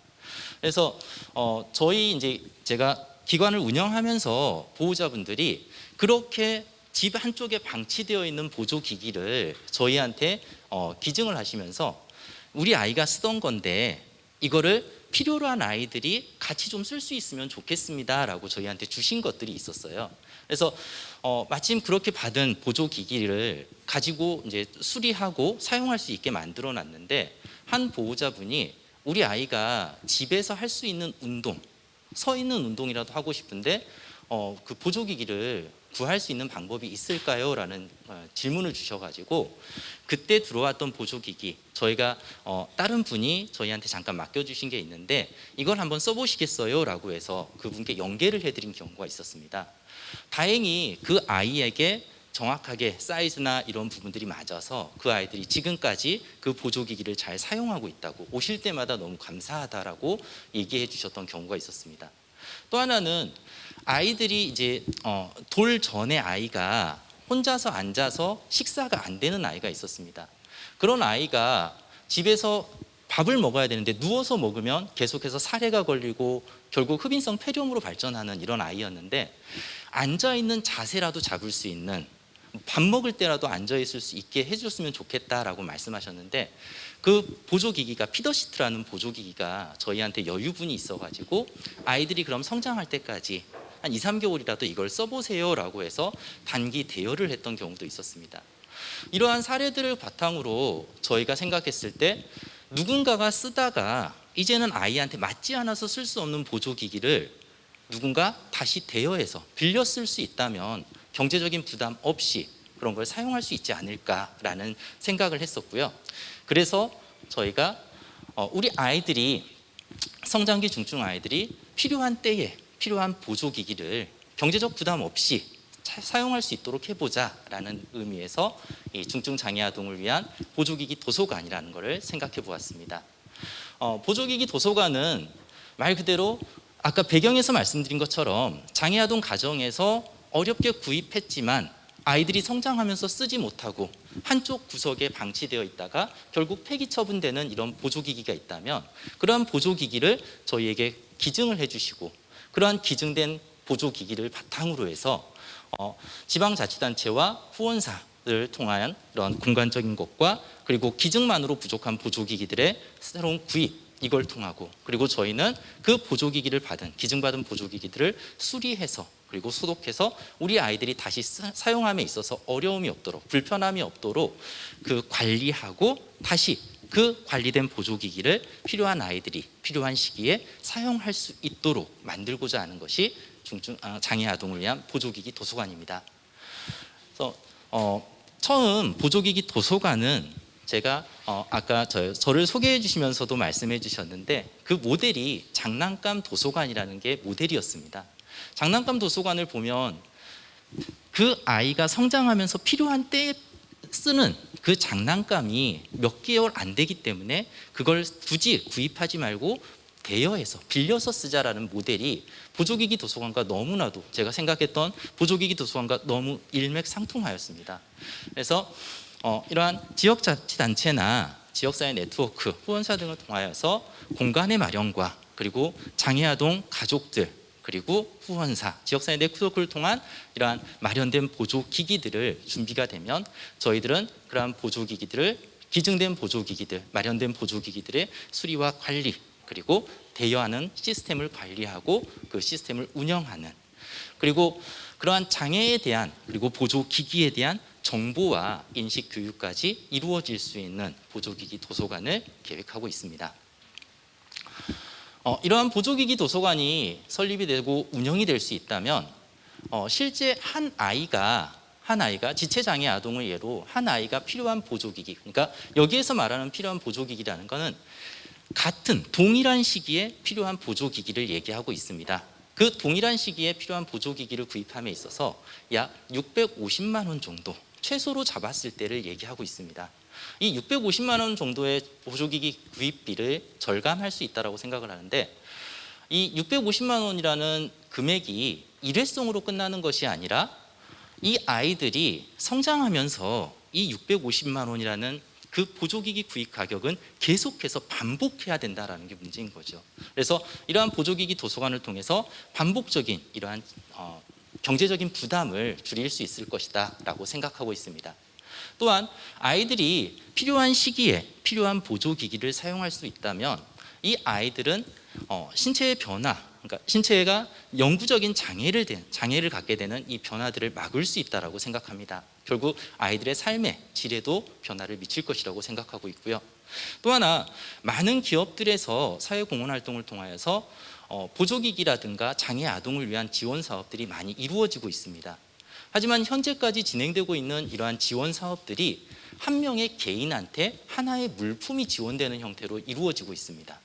결국은 그렇게 한 아이가 한 개의 물품만을 지원받았을 때는 몇 개월에서 1, 2년 사용한 후에는 이 물품이 더 이상 사용되어지지 못하고 방치되고 폐기되는 수순을 밟게 됩니다. 하지만 이 보조기기라는 그 장애 아동에게 한 명에게 지원됐던 보조기기나 물품들이 보조기기 도서관을 통해서 그 필요한 아이에게 전달이 된다면, 전라북도의 경우 현재 1585명 정도 장애 아동, 중증의 장애 아동이 있다라고 하는데, 전라북도의 그중 1%만 아이들이 보조기기 도서관을 이용한다 했을 때 약 105명이 이용을 하게 됩니다. 그러면 한 명에게 지원됐던 물품이 이제는 105명이라는 굉장히 많은 수의 아이들이 그 혜택을 볼 수 있는 효과가 있을 것으로 생각하고 있습니다. 그리고 마지막으로 보조기기라는 어찌 보면 특수한 형태의 제품, 물품이다 보니까 얘네들은 그걸 사용하는 아이들이 더 이상 사용하지 못하면 그대로 폐기 처분을 밟게 되고 더 이상 사용하지 못하는 이런 고가의 장비가 그저 폐기품이 되는 이런 수순밖에 없었는데, 보조기기 도서관이 운영이 될 수 있다라면 그러한 자원의 재활용 부분에서도 굉장히 큰 효과를 거둘 수 있을 것이라고 생각합니다. 앞선 슬라이드에서 제가 슬로건처럼 적어놓은 게 있습니다. 중증의 장애 아동들은 필요한 때에 적절한 보조기기의 사용이 우리 아이들의 삶을 바꿀 수 있다라고 제가 말씀을 드렸습니다. 이 이유가 중증의 장애 아동들이 독립적인 생활을 위해서는 가정에서의 지속적인 관리가 꼭 필요하고 그 관리를 위해서 굉장히 많은 수의 보조기기들이 필요한 상황입니다. 그래서 그러한 보조기기들이 아이에게 필요한 때에 필요한 보조기기가 지원될 수 있도록 관심 부탁드리겠습니다. 감사합니다. 네, 유한회사 쿠미의 문병무 대표님의 제안 발표 함께 하셨습니다. 자, 지금 발표되고 있는 제안서들은요, 댓글창에 안내되고 있는 링크를 통해서 다운받아 보실 수 있다고 합니다. 많은 관심 부탁드리고요. 이런 제안들이 좋은 협업 파트너를 만나서 사업화가 되면 정말 멋지겠다라는 생각 다시 한번 해봅니다. 자, 이번에 들어볼 제안 발표는 주식회사 바닐라 이수용 대표님의 제안입니다. 동물권에 대한 시민들의 관심이 높아지고 있고요. 반려인구도 증가하고 있는데요. 그런데 여전히 우리 주위에는 많은 유기동물들이 있습니다. 자, 기업의 고객이나 임직원들이 폐자원을 활용해서 유기동물을 위한 용품을 제작하고 기부한다면 어떨까요? 이와 관련한 내용들 들어보도록 하겠습니다. 주식회사 바닐라 이수용 대표님의 제안을 들어보시죠. 큰 박수 부탁드립니다. 안녕하세요. 저는 유기동물 관련해서 봉사활동을 조금 더 쉽고 재미있게 진행할 수 있도록 돕고 있는 주식회사 바닐라 이수용이라고 합니다. 오늘 여기 나온 이유는 이 소셜브리지 프로그램 취지에 맞게 여기 계신 기업 관계자분들하고 이 방송을 보고 계신 기업 관계자분들께 저희 지금 저희 사회공헌 아이템들을 조금 공유해드리고 어필하고자 나왔으니까 잘 부탁드리겠습니다. 네, 저희 팀은 좀 다양한 접근 방식으로 우리 사회 유기동물 관련된 활동을 조금 더 쉽고 재밌게 바꾸고 있는 그런 팀이고요. 현재는 좀 다양하게 많은 여러 가지 가능성들 고려하고 있지만 이제 우리 사회 구성원들의 좀 참여와 노력을 좀 함께 해서 이런 유기동물 문제를 해결하는 데 초점을 맞추고 있습니다. 네, 최근 우리 주변에서 반려동물 정말 많이 볼 수 있는데요. 뭐 길에서도 흔히 볼 수 있고 여기 발표장 오면서도 벌써 몇 마리를 봤습니다. 이만큼 우리 사회에서 반려동물 이제 정말 쉽게 찾아볼 수 있는 존재가 되었는데요. 이 방송을 보고 계신 기업 관계자분들의 고객님들께서도 반려동물을 기르는 가구가 상당히 많을 것으로 추정되고 있습니다. 네, 저희는 이러한 반려동물들이 많이 증가하면 증가할수록 많이 볼 수 있어서 귀엽고 이쁘고 좋지만 한편으로는 반려동물 유기 문제는 더욱 심각해지고 있습니다. 유기동물이 많아지다 보니까 재정 지원을 받는 보호소라든가 재정 지원을 전혀 받지 못하는 사설 보호소에서도 이런 유기동물 수가 계속 늘어나고 있고 이것 때문에 보호 환경들이 계속 안 좋아지고 있는 상황입니다. 그래서 저희는 이런 유기동물 보호 환경을 조금 개선을 해보고자 했는데 저희는 또 발로 뛰는 팀이라서 이렇게 시장에서 유기동물 문제를 좀 찾고자 했습니다. 플리마켓을 진행하면서 여러 가지 반려인들과 비반려인들에게 조금 이런 유기동물 관련된 문제 설문을 좀 진행했고요. 인터넷, SNS나 여러 가지 카페에 있는 컨텐츠들 이런 것들을 다 합쳐서 유기동물과 관련된 컨텐츠에 댓글이나 좋아요를 눌러서 이런 관심을 표현한 경우는 정말 90%가 넘을 정도로 많았는데 반대로 단 한 번이라도 이런 유기동물 관련된 봉사활동에 참여해 보신 분들이 거의 없다는 것을 저희가 알았습니다.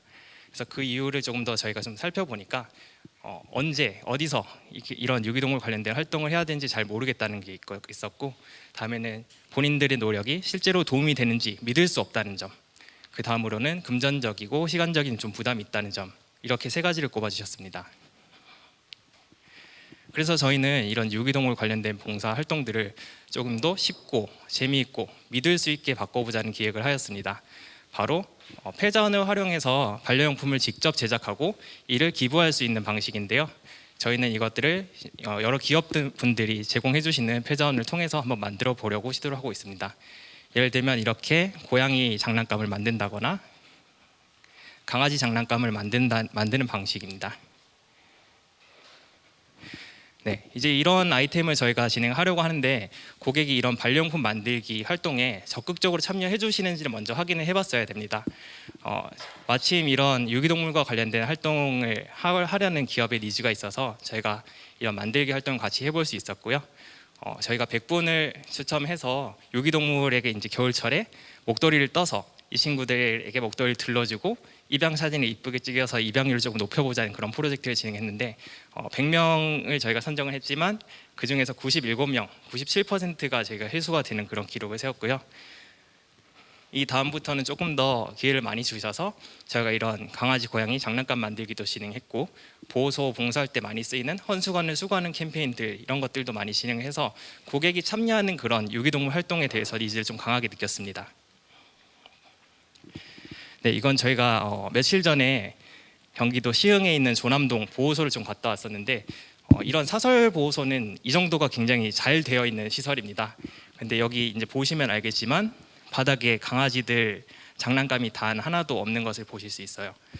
강아지들에게 이런 스트레스를 풀어주는 건 굉장히 중요한 일인데 너무 생존에만 급급한 후원들, 이렇게 사료들이나 생존에 필수적인 것들이 많이 들어오게 돼 있습니다.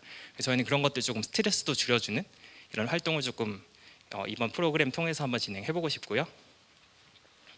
또한 아까 앞서 설명드린 이런 유기동물 목도리 뜨기에서는 입양률을 높여주는 다양한 캠페인을 연결시킬 수 있습니다. 네, 이래서 저희가 개발할 제품 같은 경우에는 이번에는 기업의 폐자원들이 조금 많이 나오는 걸 확인할 수 있었어요. 의류 쪽에서는 이런 원단이 나오고 또 자동차 내장재 만드는 곳에서는 연구용으로 쓴 나머지 그 원단들이 그대로 버려지는 걸 저희가 이번에 좀 확인할 수 있었는데 저희는 기업의 폐자원을 활용해서 유기동물에 필요한 그런 용품들을 직접 만들 수 있는 키트를 연구하고 이를 유기동물을 돕는 캠페인하고 만들기 활동하고 엮어서 한번 진행해 보려고 합니다.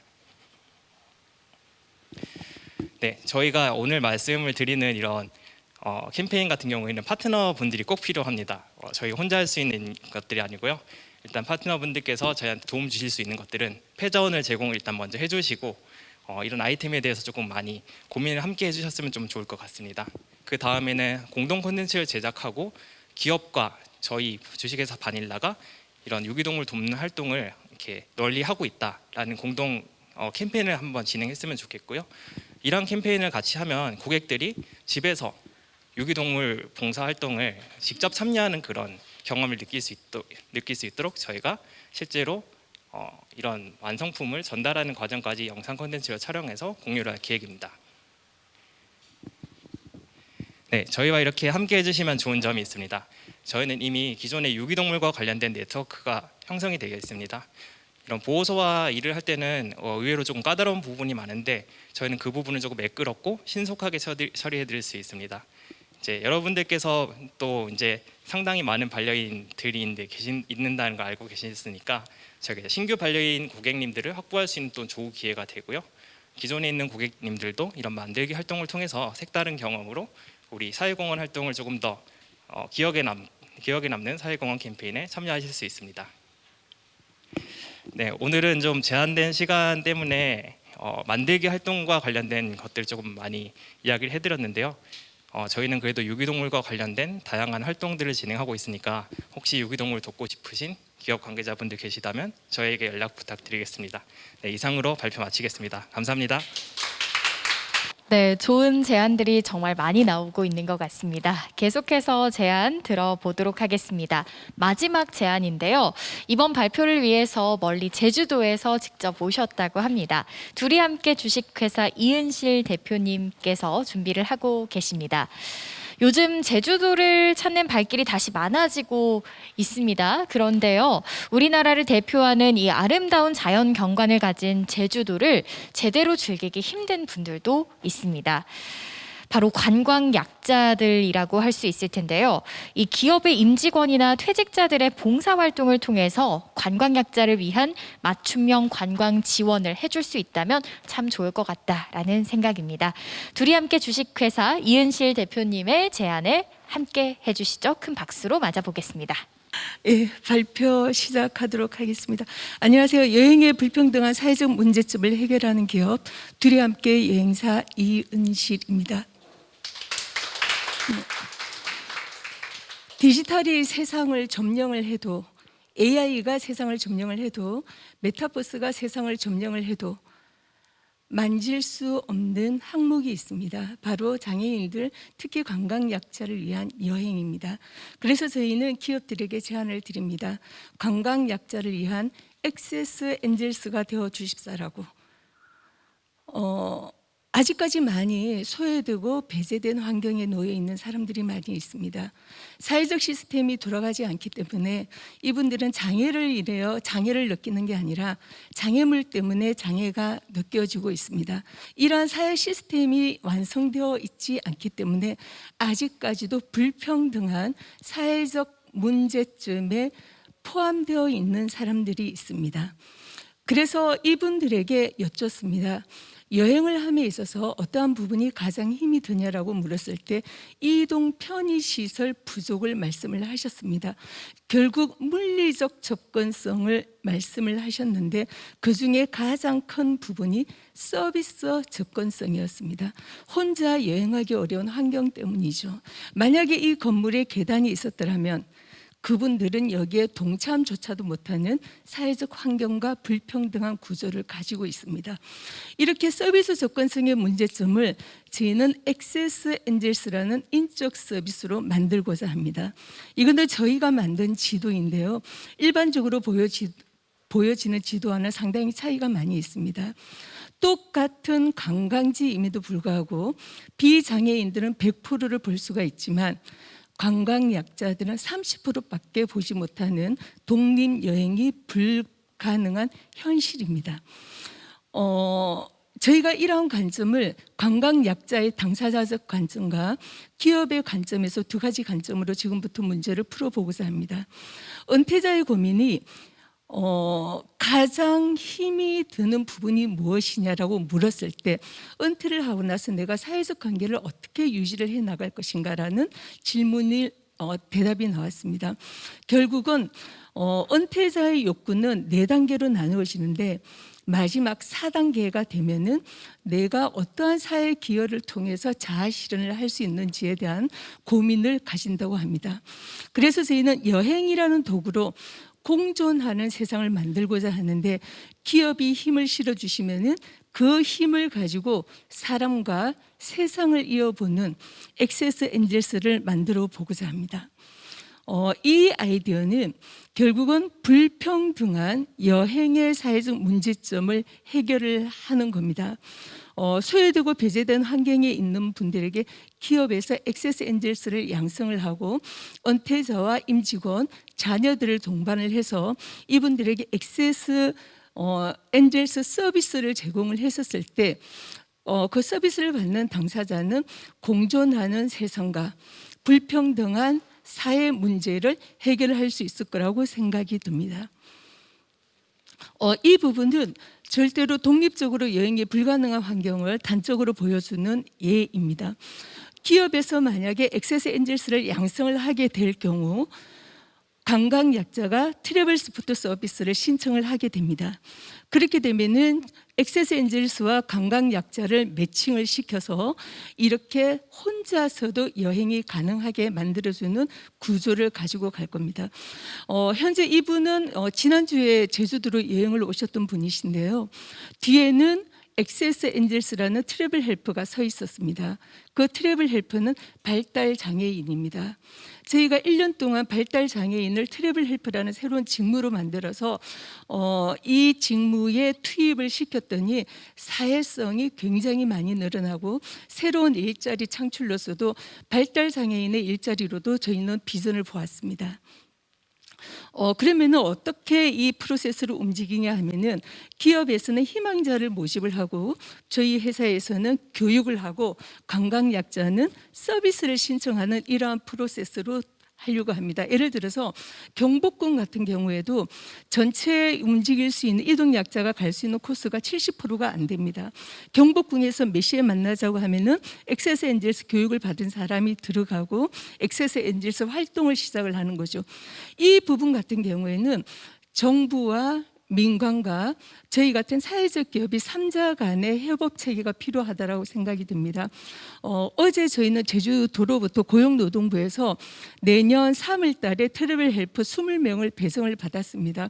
결국은 제도가 지금 실시가 되고 있다는 관점에서 기업에서 액세스 엔젤스를 양성을 해서 그 기업이 전국의 천사들을 양성을 하는 새로운 사회 공헌의 협업 체계가 되기를 바라고요.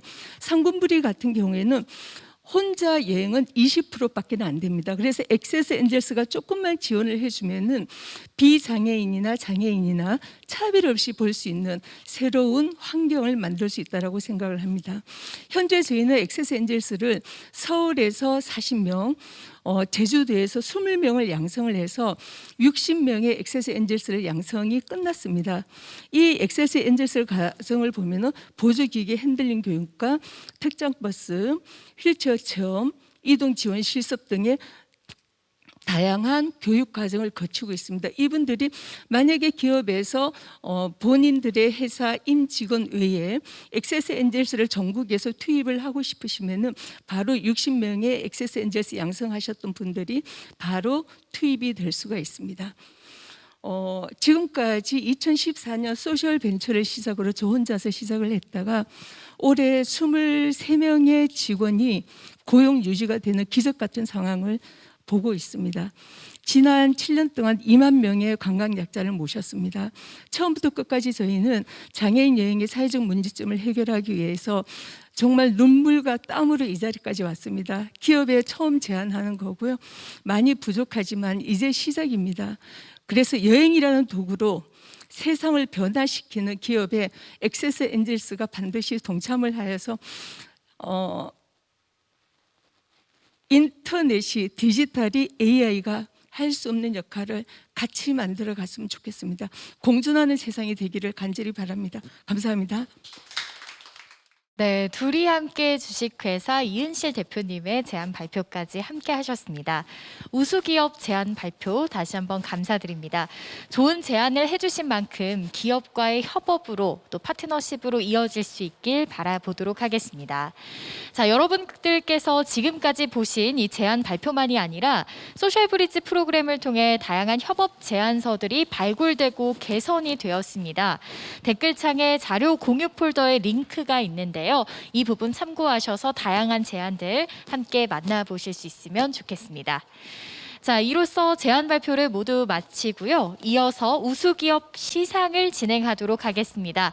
자, 우수기업 시상 베스트 소셜 파트너상 시상이 있겠는데요. 좋은 제안을 해주신 우수기업 4개사를 선정해서 이 대표자님들께 한국사회적기업진흥원장상을 시상하도록 하겠습니다.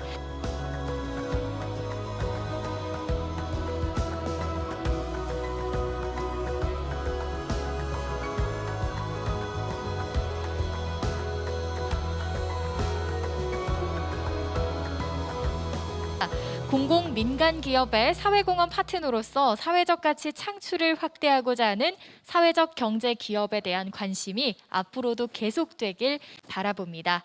이상으로 2021 소셜 브릿지 데이를 모두 마치도록 하겠고요. 2021 소셜 브릿지 데이에 참여해 주신 사회적 경제 기업 그리고 지정 연계 기업 또 멘토님들 그리고 영상을 통해서 함께해 주신 많은 기업 관계자 여러분들께 다시 한번 감사드립니다. 함께해 주신 여러분 고맙습니다.